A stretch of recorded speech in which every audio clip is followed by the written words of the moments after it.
पर तमाचा कांग्रेस ने आज ही के दिन 1975 में 25 और 26 की रात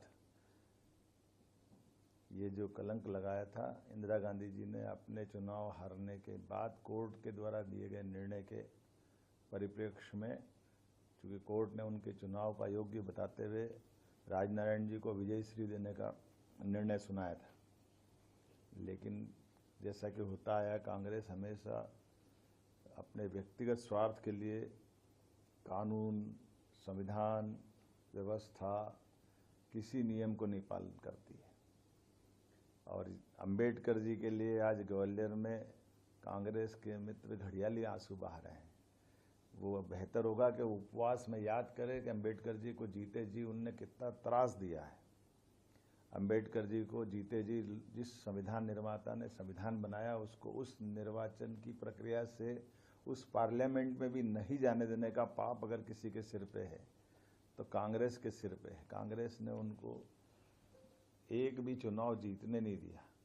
उपचुनाव जब उनके दो पार्टी के जीते, एक उपचुनाव में उनके सदस्य ने इस्तीफा देकर उनको निर्वाचन का मौका दिया, तो प्रधानमंत्री रहते हुए तत्कालीन प्रधानमंत्री श्रीमान जवाहरलाल नेहरू उस उपचुनाव में भी प्रचार करने गए और वहां पर भी उनकी आत्मा उनको हरा करके मानी। दुर्भाग्य के साथ कहना पड़ेगा, वो जीते जी उनको जितना कष्ट दिया, मरने के बाद भी, उनके शरीर छूटने के बाद, एक ऐसे महान अंबेडकर जी जिनने अपने जीवन के सभी पक्षों से समता आधारित समाज, संविधान, कितना योगदान दिया, लेकिन उनको देहावसान के बाद दिल्ली में उनके अंतिम संस्कार का भी मौका नहीं दिया है। मजबूरी में उनकी उस मृत शरीर को लेकर के हवाई जहाज से बंबई जाना पड़ा और उससे बढ़कर के कांग्रेस के लोगों ने अन्याय करते हुए उस विमान के किराए का वसूली भी उनकी पत्नी से की। कल्पना कर सकते कि कांग्रेस कहां तक नीचे जा सकती। जीते जी उनको काम नहीं करने देती है, जीते जी उनके कष्ट बढ़ाती है, हारने के मजबूर करती है, शरीर छूटने के बाद जलाने का मौका नहीं देती। जिस विमान से ले जाते हैं उस विमान का किराया उनकी पत्नी से वसूल करती।